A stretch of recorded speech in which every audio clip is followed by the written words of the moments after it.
Se acabó la ayuda humanitaria de Estados Unidos hacia el resto del mundo. El gobierno de Donald Trump ordenó suspender por 90 días todas las actividades de USAID, la agencia estadounidense que cada año dona decenas de miles de millones de dólares para ayudar sobre todo a países de África y Medio Oriente. Desde medicamentos contra el VIH hasta programas de empoderamiento femenino, cada año Estados Unidos destinaba más a esas ayudas que al presupuesto de 48 de los 50 estados de la Unión Americana. Por eso tiene mucho sentido que en la era del America First lo primero que se deje de pagar es la ayuda a otros países. Sé que suena cruel considerando que la vida de personas está en riesgo ante la falta de esos recursos. Pero en esta era de rivalidad entre potencias, ¿debe Estados Unidos, por ejemplo, ayudar a Myanmar a salvar a sus ciudadanos de desastres naturales cuando el gobierno de ese país se alía cada vez que puede con Rusia en contra de Occidente? Es una ayuda además que nadie le agradecía a Estados Unidos. De hecho, era al revés. Muchos países renegaban de USAID y lo consideraban una herramienta para ayudar a los opositores de los gobiernos donde esos fondos se otorgaban. Siempre fue falso, desde luego. Si USAID tuviera para tumbar gobiernos, Trump mantendría el programa. Pero es precisamente porque no sirve para proyectar poder que se deshace de él. De hecho, en términos puramente pragmáticos, era ingenuo que Estados Unidos apoyara a países con ayuda humanitaria mientras que la propaganda rusa en esos mismos países fomentaba exitosamente el sentimiento antiestadounidense. Latinoamérica es el ejemplo perfecto. ¿Cuán útiles hubieran sido esos 500 mil millones de dólares gastados en los últimos 10 años en USAID si ese dinero hubiera sido gastado en su lugar en contrarrestar la penetración de China y de Rusia en América Latina? La influencia china sobre el Canal de Panamá, por ejemplo, o la proliferación de puertos chinos en Sudamérica, o la involución de Venezuela hacia una dictadura. El problema es que esos fondos de USAID no llegan directamente a los beneficiarios finales en los países pobres, sino que se pagan a organizaciones civiles locales de esos países que a su vez son contratados por organizaciones civiles estadounidenses que son las que reciben los fondos. Es decir, hay una larga cadena de intermediarios que toman gran parte de los recursos antes de que estos lleguen a los beneficiarios objetivo. Es por toda esa burocracia que a su vez se ha llevado a que el programa no cumpla todas sus metas y que legisladores estadounidenses hayan cuestionado en qué realmente se está usando el dinero de la ayuda humanitaria.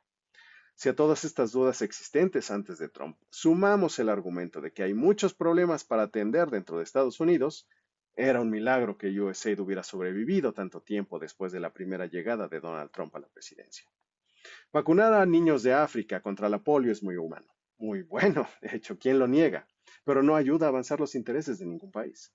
Por eso nadie más, aparte de Estados Unidos, lo hace. Ni China, ni Rusia, ni siquiera la Unión Europea en la misma cantidad. Así que, humanamente horrible como es, la decisión del gobierno de Trump tiene sentido geopolítico. Lo que no tiene sentido es que el gobierno de Estados Unidos haya hecho una excepción con los recursos destinados para Israel y Egipto. ¿A ellos sí les darán dinero de ayuda, pero no a Ucrania? Vaya decepción, cuando parecía que Trump por fin entendía la importancia de apoyar a Ucrania. Si no se restablece esa ayuda, los ucranianos no podrán restablecer la electricidad en las ciudades y pueblos, por ejemplo, donde los rusos han atacado específicamente las instalaciones generadoras de energía con el fin deliberado de congelar a los civiles ucranianos durante el invierno.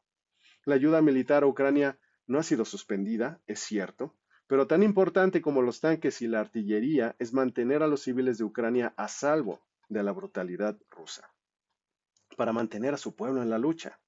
Lo que esta decisión refleja de apoyar a Israel y a Egipto más que a Ucrania es la errónea percepción de Trump y de otros políticos estadounidenses de que Irán es una amenaza para Estados Unidos más que Rusia o que China.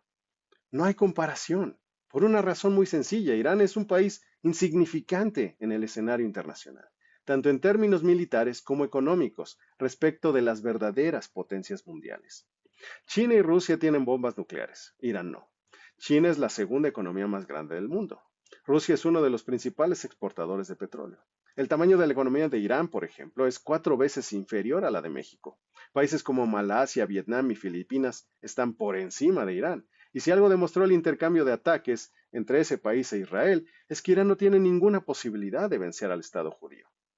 No digo que Irán, como parte de la alianza autoritaria que encabezan China y Rusia, deba ser ignorado, pero en orden de prioridades, sin duda ese país de Medio Oriente está muy por debajo de los otros dos en orden de prioridades, porque Estados Unidos pierde más de lo que gana en siquiera tener una presencia relevante en Medio Oriente, una región cuyo único valor económico es el petróleo, combustible que sin embargo Estados Unidos ya no necesita desde la revolución Shale, que lo convirtió asimismo en el mayor exportador mundial de petróleo y gas natural.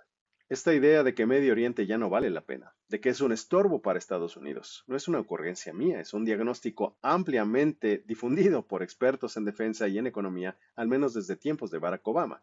Es una realidad que no cambia solo porque Gaza ahora requiere una reconstrucción.